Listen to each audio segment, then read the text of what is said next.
Greetings and welcome to this Whole Earth Rhythm video. My name is Sam Hendrick. This is a short video on CranioSacral therapy with my friend here, Lalli, who is going to be modeling for us so we can demonstrate what CranioSacral therapy is. So if any questions you have on it, just watch this video and hopefully we can answer your questions. Thank you. CranioSacral therapy is a holistic healing modality. It's based upon a very scientific method. It's not one of these crazy things where we're going to summon the spirit of Voodoo Voodoo from planet Zuron to come into her and heal her. And no, it's not like that at all. CranioSacral therapy is scientifically based and scientifically proven. It was discovered by a neurologist who was working on the spinal nerve sheath of a patient and find that this nerve sheath itself was expanding, contracting away from him on its own, as if it was being commanded. And what he later discovered is that the brain makes its own blood for 3 seconds and expels its own blood for 3 seconds. And what the nerve sheaths do is they expand for 3 seconds and they shrink for 3 seconds. So even though you don't see it on a person, by microns we're actually expanding and contracting. And what with craniosacral therapy, what we do is we actually listen with our hands. And I'm simply just with a little tiny bit of pressure, not even much, it's just kind of laying your hands on. Think that of a dime or pain laying on your body. And I can feel that energy expanding and contracting. And so basically what I'm doing is that I'm going to start, cranial being head, and sacral being the hips and the pelvis area. We're going to work the head and spine, but also all the nerve sheaths in the body expand and contract, so the whole body is expanding and contracting. That way, when we go down through the body, we're just basically using our hands to listen to what her body is doing. Now, where there has been injury, say she injured her knee falling off a bike when she was 6, it will show up if the trauma is still there. I'll put my hands on her knees, and it might be, instead of being a perfect 3-3 rhythm, it might be a 4-7. Or something. It will be different. And so my job is to use intent and hold it and get it back into the 3-3 rhythm. And then for the trauma is released and your knee will never bother you again. Yay. So craniosacral therapy is best to be done while laying down. We can do it while sitting up. She can be sitting here like this, and I can work from behind her. I can put my hands on her head, on her shoulders. I actually do her spine really good. I actually do the hips. But it's best if she is lying down, and that's where she gets into a full relaxation mode, and that's what makes craniosacral therapy work so well. So she's going to lay down now, and we're going to demonstrate the different positions of craniosacral therapy holds and what we got to do and how they work. So here we have Lalli in the laying position. And the first thing I do as a craniosacral therapy is I look at the overall posture of the person, and posture speaks volumes. And so what I'll study is how the legs and hips are positioned, shoulders, head, and that tells me where there's injury or imbalance or stagnant energy flow. So just by looking down her body, I can tell whereabouts she needs some extra help. But in craniosacral therapy, we're not too concerned with getting to the answer quick. It's more or less listening to what the body has to say. I've made notes in my head of where these positions are, and she had told me that when she came in that she had major headaches or a locked jaw or something. These are just notes. It may not be the actual injury itself. I call it the crack of the whip. Say she comes in saying her TMJ, locked jaw. That is where the pain exists, same as the cracking of a whip. You hear the crack, this is the crack of the whip. But what's making the whip crack? That's what we got to find out. I can put my hands here and get a nice perfect 3-3 rhythm. I know that the locked jaw and pain in her jaw is not caused from this area. And then I can go back a little further, I can find more tension, I can get into her neck and find more tension, get into her shoulders, and find out that her shoulders are way off. And by changing the balance and the position of the neck and shoulder blades, changes the spine, which fixes the occiput, which causes the jaw to relax. So not always where the source of pain is that the person is having is the pain. So that's why we take notes in the head. We don't really call that the problem. We just take the note and then we go and listen to what the body is really talking about. So we listen to the body. First off is just a basic cranial settings. We just kind of hold the head and listen to it and kind of get used to the vibrations. Everybody's got their own vibration. Some people are very weak, some people are very strong. So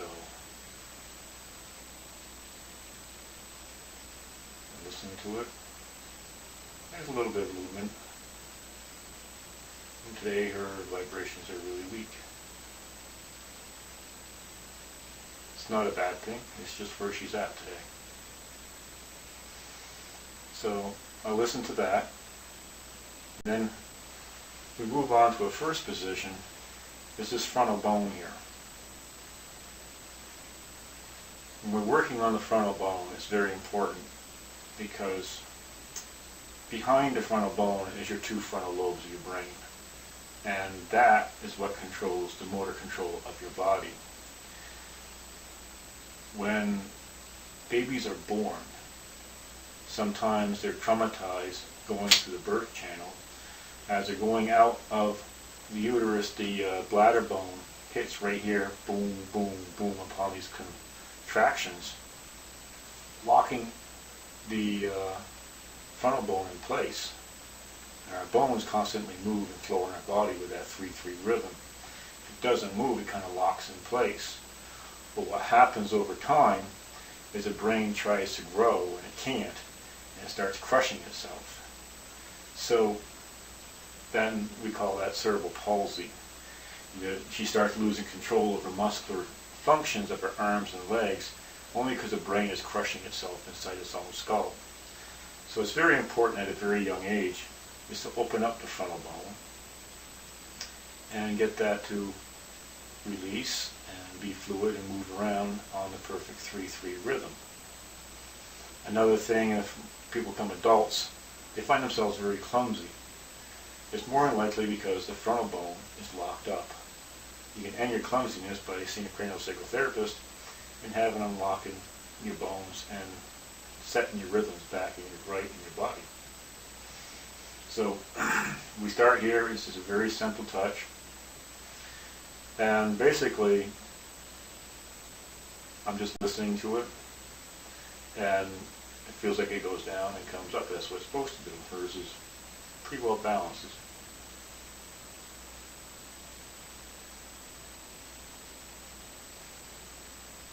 What do you think about the touch? What's your words on it? Gentle. Yeah, craniosacral therapy, we're touching the skin as light as possible. What they have found is the lighter you touch somebody, the deeper into their subconscious you can get. If I was to grab her or force anything, her myofascial tissue automatically locks up preparing for the fight. If I come in more gentle, myofascial tissue greets me and allows me to help adjust it. So that's what it is. William Reich, he's a psychologist, he wrote many books on mental armoring, which is basically the same thing. He found that the more gentle he was to a patient, the more they opened up to him and told him stuff. So this is the same thing, that same technique. We're coming in very gentle, and we're just listening. This bone has lots to say.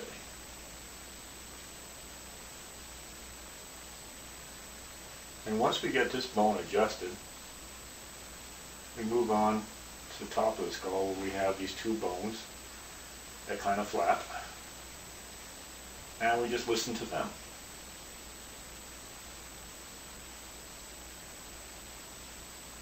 And we see, make sure it's in a 3/3 rhythm.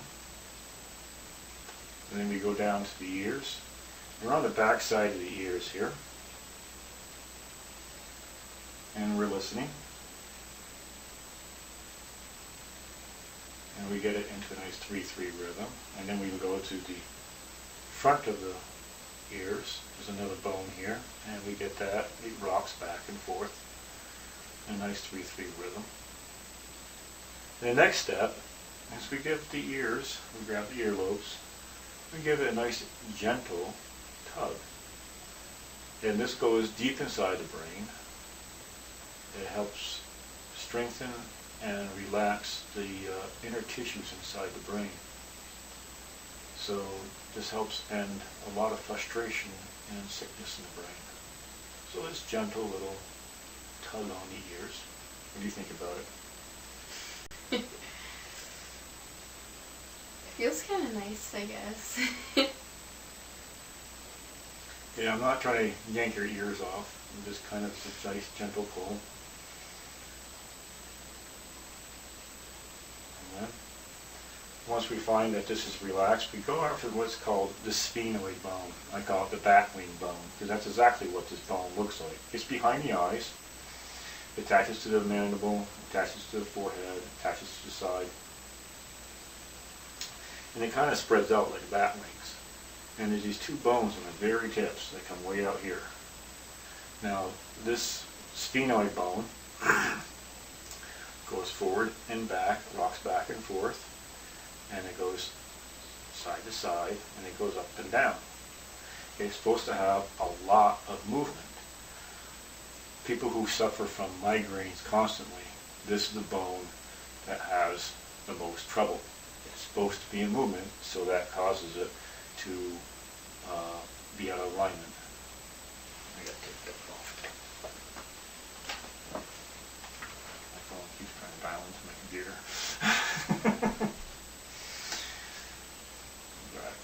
Alright, so we have the sphenoid bone, and I'm going to take it in all 6 directions and make sure it's going, and I can like hold her head, and I'll feel it move up, and I'll feel it move down.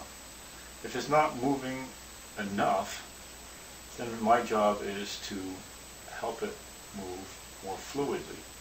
Another thing about the sphenoid bone, back here under the skull, there's the occiput and the sphenoid. Rock like this, and they're supposed to rock back and forth, be nice and fluid. With autistic kids and ADD, this joint gets locked up for the sphenoid bone. So by working the sphenoid bone and going back here and working the occiput, we take the tension out of the head, and therefore taking the aggression out of the child, because his brain's fighting itself inside these bones. So by learning craniosacral therapy, if you have an autistic child, craniosacral therapy is a very great modality to learn. So we loosen up the sphenoid. The next is the jaw. The jaw is just supposed to naturally move. Sometimes you'll feel it like float around. Like, that's okay, floating around. But my job is to put it back in a nice 3/3 rhythm that comes in and out.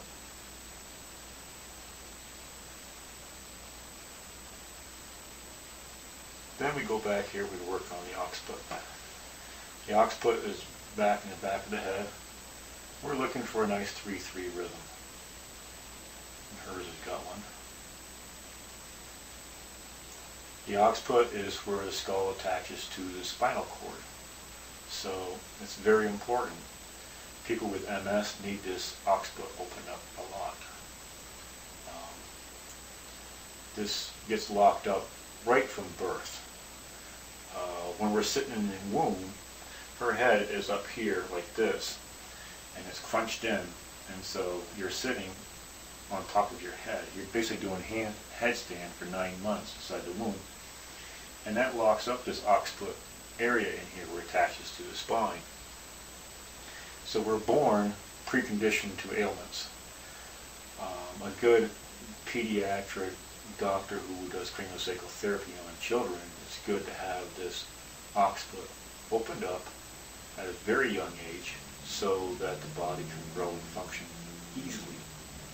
So we open up the Fox book, make sure it's all good and go, and then we work on just testing the shoulders. The shoulders are supposed to go back and forth, and just by laying my hands on their shoulders, very slight movement. So this gets into more of a therapy part. CranioSacral is very physical. The therapy part comes in understanding that her shoulders are tense. Now, we can get into understanding why her shoulders are tense. And usually it's because of mental stress.